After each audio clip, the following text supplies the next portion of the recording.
Next, we have Dora Delgado, who is Senior Vice President for Racing and Nominations for the Breeders' Cup Limited. As you know, the Breeders' Cup presents two of the most important days of racing in the world every year, and it's vital to have a comprehensive screening process in place to ensure the safety and security of each horse, both leading up to and on race day.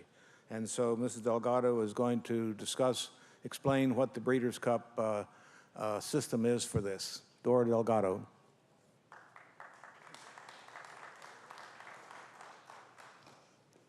Hello, everyone.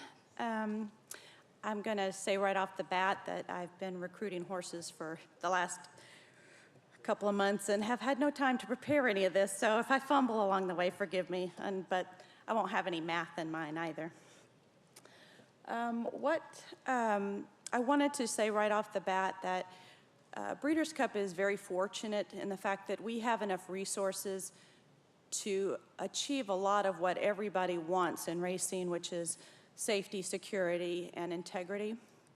And we work with a lot of great people at various associations and organizations in the host state that make this happen for us. So although we do have a great plan in place, it took a lot of work from a lot of different people to get it there, and we hope to keep improving it every year.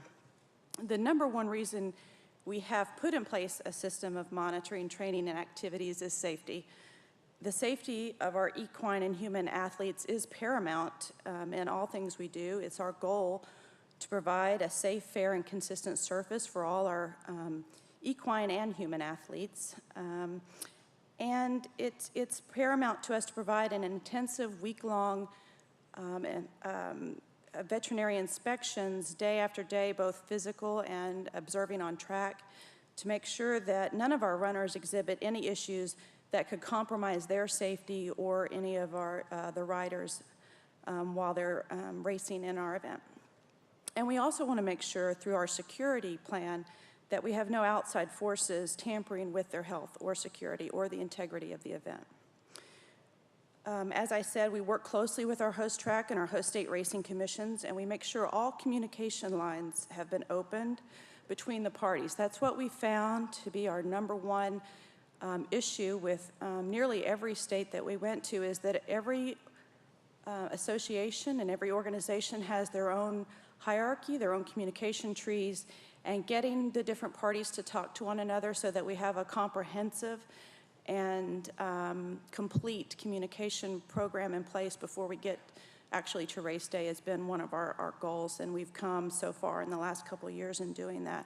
Just getting security to talk to the veterinarians and the racing commission to talk to the track and everybody that's a key player in there. It's been very, very important for us to do that. So it's a very brief overview of what we do. There is some standards that we try to employ every track we go to. We want to have the safest racing surfaces. We want to make sure that our pre-race inspections are complete and our injury management program is in place. We look for the highest standards in medication and testing protocols. And we have an equine security program that is probably one of the most complete in the world. We do set up a USDA temporary quarantine facility so that our international athletes have every convenience without having to be set back in their training. And we insist that our host tracks be accredited by the NTRA Safety and Integrity Alliance.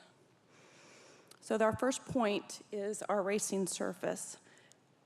We do require that our tracks be open to us bringing in an outside consultant. We use Dr. Mick Peterson to come in and evaluate the track, in addition to both anecdotal advice and comments from trainers and owners and handicappers.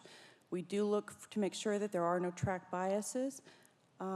We really want to make sure that the surface is playing fair and is safe.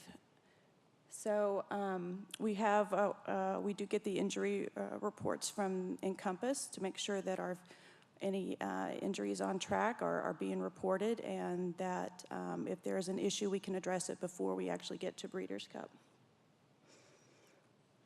A big part of our program is, of course, our pre-race inspections.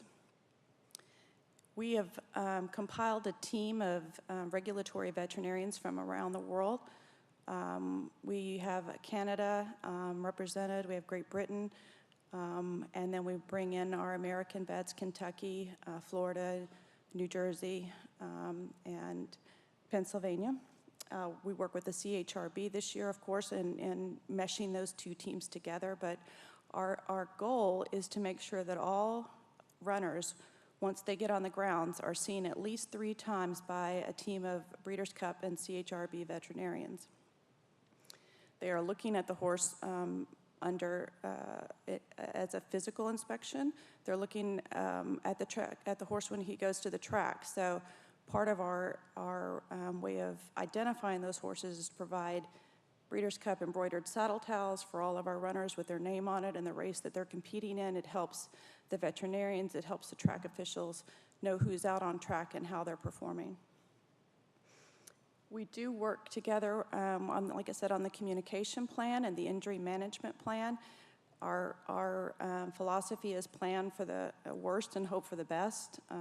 Things have a funny way of happening at Breeders' Cup, and we want to be prepared for every eventuality. We do require that the track provide 3 state-of-the-art Kimsey ambulances, and we have a great hospital on the grounds there that could stabilize any injury before they're transported. Whoops. Our medication and testing protocols get stronger every year. We do require that the host racing commission perform out-of-competition testing on all our potential runners. We've worked with the CHRB on providing a list of possible runners monthly since around the 1st of August. They will contact those host racing jurisdictions and get testing samples done on these potential runners to make sure that we don't have any performance-enhancing drugs being administered before the horses arrive on site. New this year for Breeders' Cup is that we require all of our 2-year-old races to be run medication-free. This was put in place last year with the goal of being completely medication-free for all of our races by 2013. We also worked with the CHRB on passing a rule so that only CHRB and Breeders' Cup approved veterinarians can administer race day medication actually that morning, so there won't be any private vets administering Lasix in the Breeders' Cup races.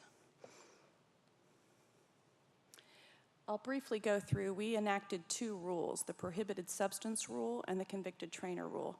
And quite simply, this means if a horse is caught, a trainer is caught with a horse using any type of class 1 or 2 drugs in a Breeders' Cup championship race, that horse and trainer are going to be barred for 1 year, 2nd violation, 2 years, 3 strikes, you're out.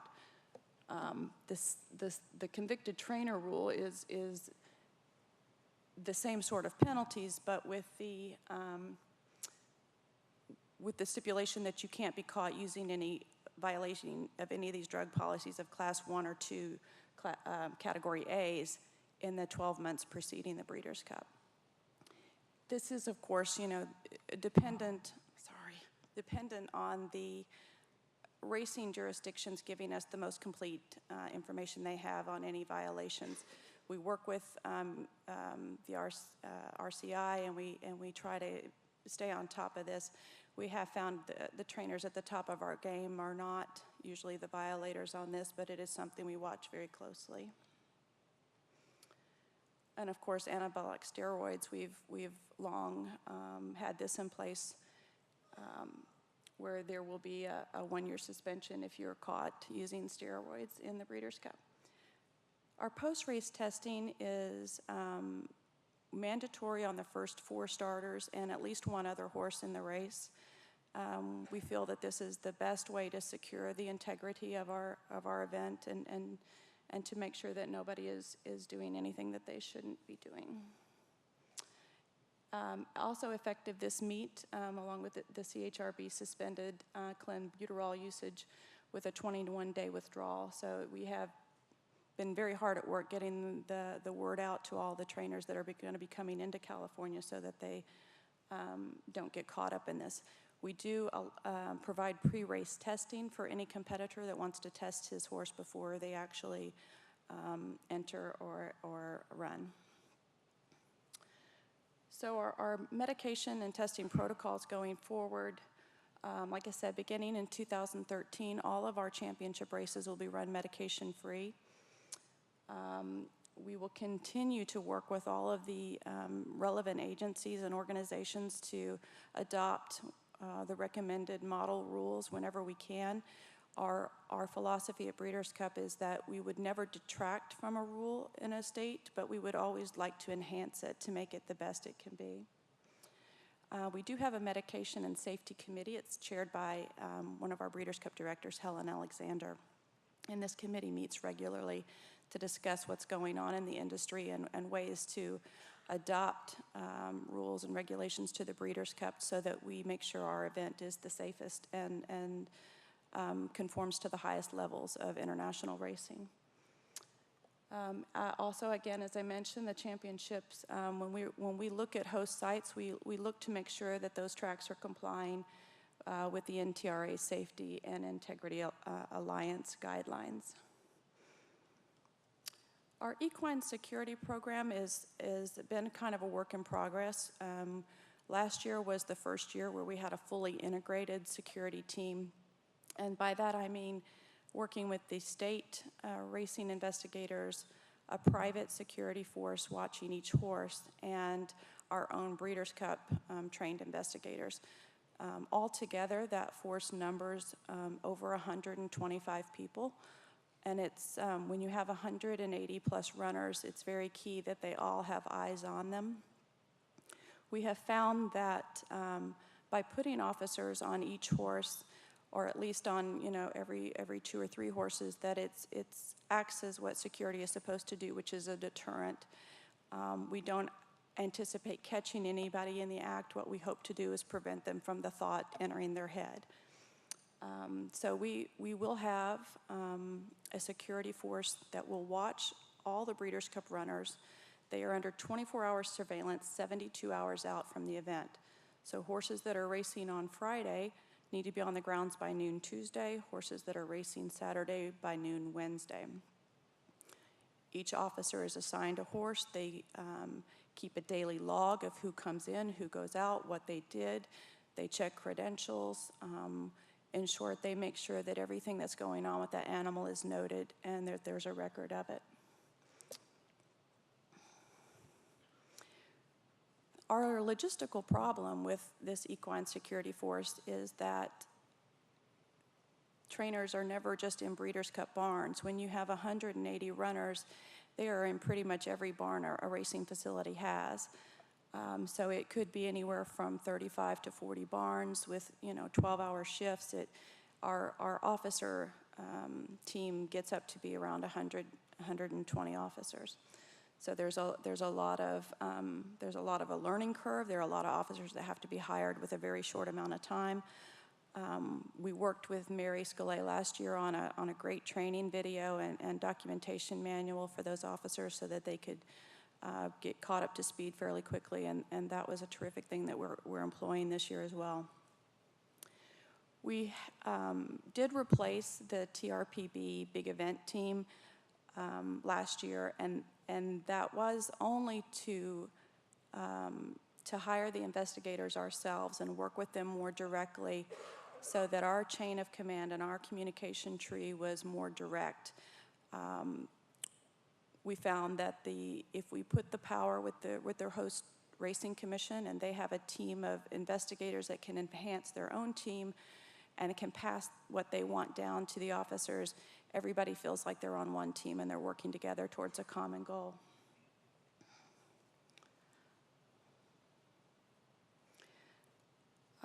As I said, the officers will be assigned to barns. They'll have no more than 2 or 3 horses per officer.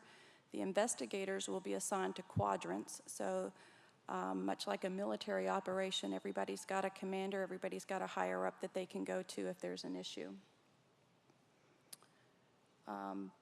Again, our primary role, the Breeders' Cup is not a regulatory body, so we rely on good working relationships and communication with our host state to make sure that everything is done according to their specifications with our help.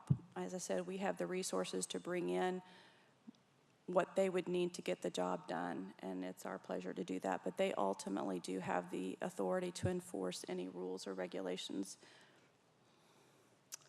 Our quarantine facility has also been a work in progress. We are up to 5 separate quarantine units now at a facility, and that is so that we can handle multiple shipments of horses coming in internationally.